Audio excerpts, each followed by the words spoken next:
Welcome to Words to Live By, a podcast series hosted by the Ronald Reagan Presidential Foundation and Institute. Each week, we will share some of the wit and wisdom of Ronald Reagan.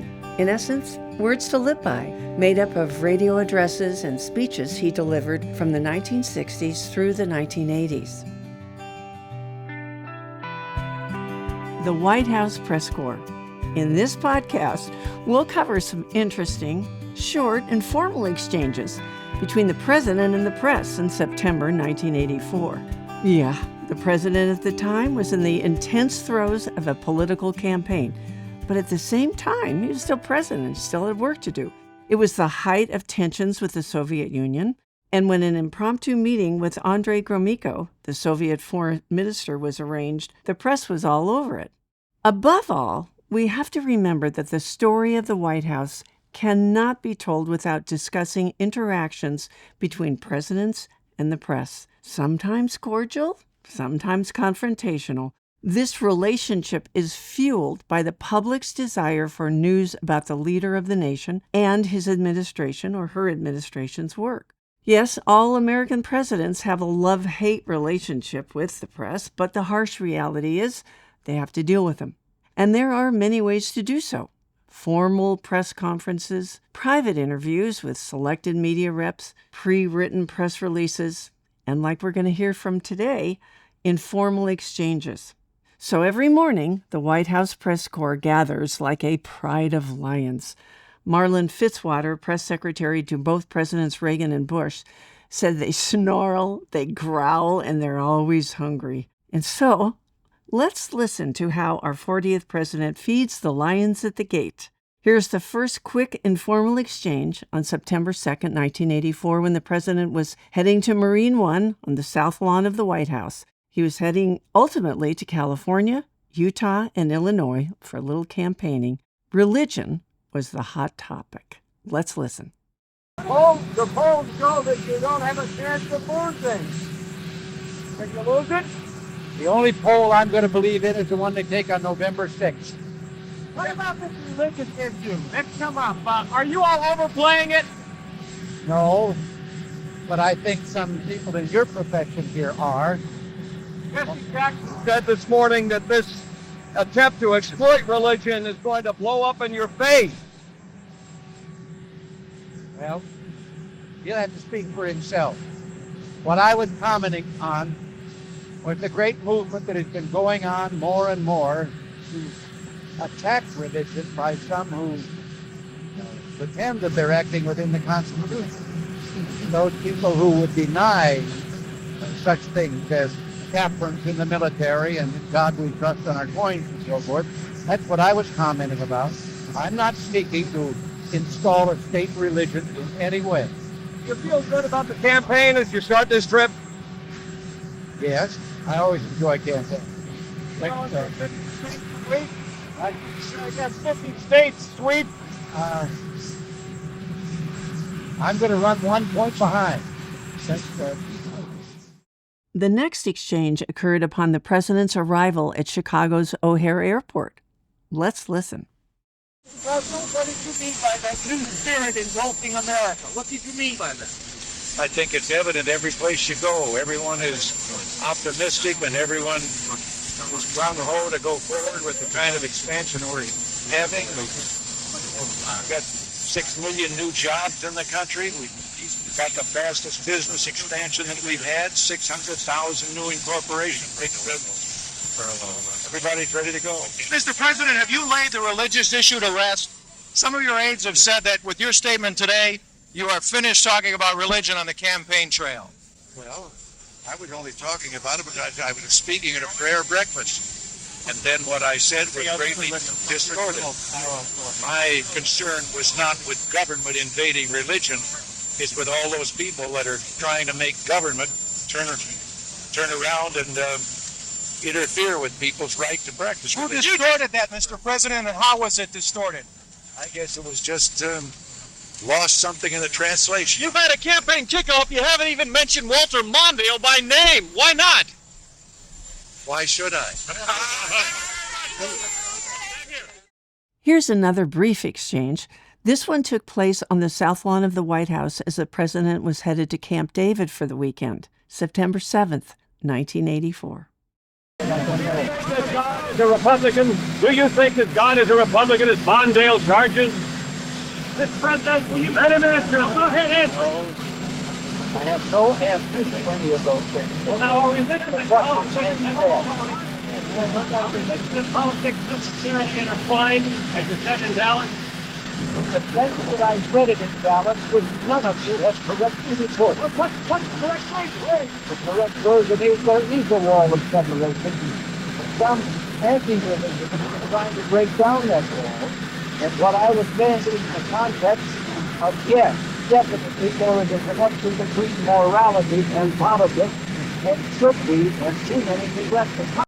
More informal exchanges with the press on Gromyko's proposed visit to the U.S. on the subject of budgets, also Congress and taxes, right after this message. The Ronald Reagan Presidential Foundation is the nonprofit organization created by President Reagan himself, and specifically charged by him with continuing his legacy and sharing his principles: individual liberty, economic opportunity, global democracy, and national pride. We must remain vigilant and work together to share these conservative principles with younger generations. Your role is critical to move our mission forward. Thank you for your continued support. Please visit reaganfoundation.org/give. That's reaganfoundation.org/give. Now back to this story. The president was heading to Nashville, Tennessee, when he stopped to interact with the White House press corps. This exchange is a bit longer and a bit more contentious. Let's listen. Reagan car. Well, again, as I say, my specifics have been there for almost 4 years. We have submitted 4 budgets, or 3 and 1 to go, and they contain all the things that we're trying to do to reduce government spending and to increase the growth of the economy, which will increase revenue. They're all there for anyone to see, including some legislation still before the Congress that Tip O'Neill has refused to allow the Congress to vote on. O'Neill says that $43 billion of those cuts is in Social Security from 1981. Are you still planning to go for that? That song they sing, he was a part of the bipartisan commission that came forth with the plan to put Social Security on a sound fiscal basis.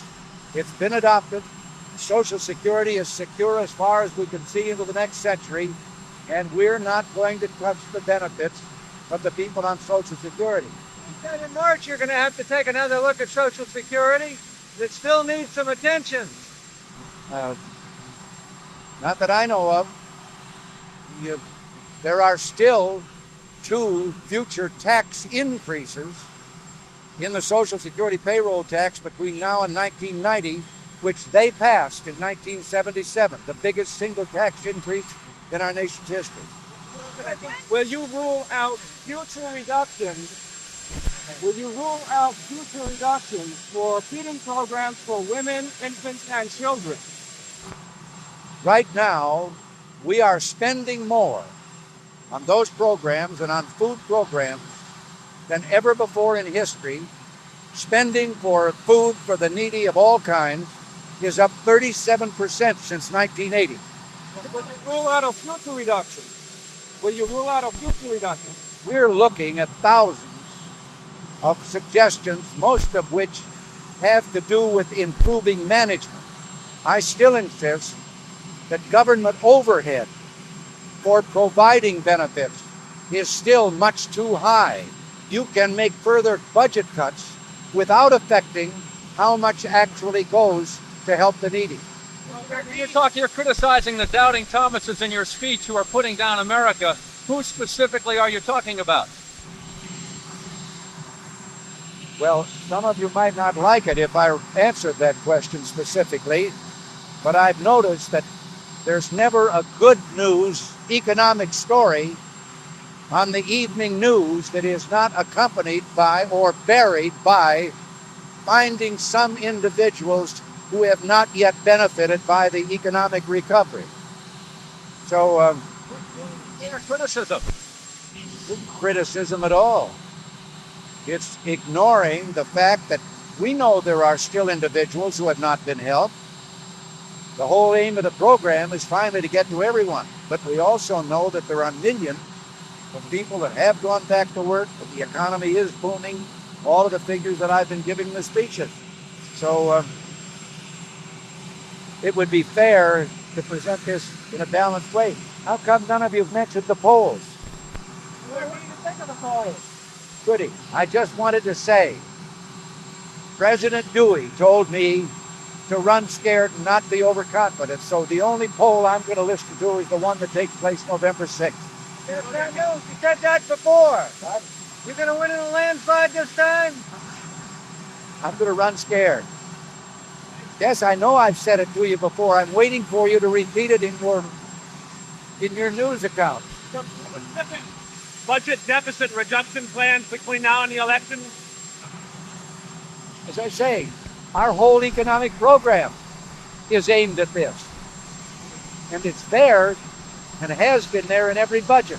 The deficit today would be $50 billion less if the Congress, the House of Representatives, had agreed to the cuts we asked for beginning in 1981. Then is all the Hill's fault. The deficit is all the Hill's fault at this point? Well, since they have been approving deficit spending with just a few exceptions, virtually throughout 50 years, and 42 of which they have dominated the Congress, I would have to say that they can't remove themselves from the blame. Our deficit this year is over $20 billion less than we ourselves projected that it would be at the beginning of the year. And this has been brought about by the gains in the economy. And that is still the best way of approaching added revenues for government, is through improving the economic base. 1 to 10, how much are you enjoying the campaign? What? 1 to 10, how much are you enjoying the campaign, with 10 being the highest? Well, I had a good time all day yesterday. Think I'll have a good time today. Thank you for listening.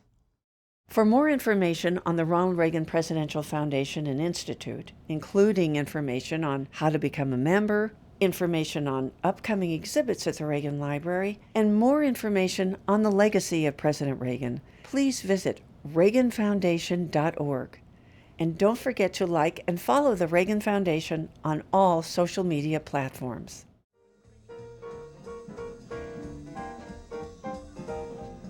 Don't forget to subscribe to the Words to Live By podcast in your iTunes or Google Play stores, and on other podcast platforms as they become available.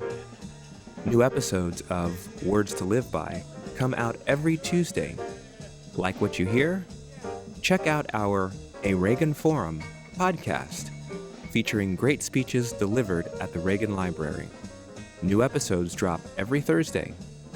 And don't forget to follow @Ronald Reagan on Facebook, @Ronald Reagan 40 on Twitter, and Reagan Foundation on YouTube.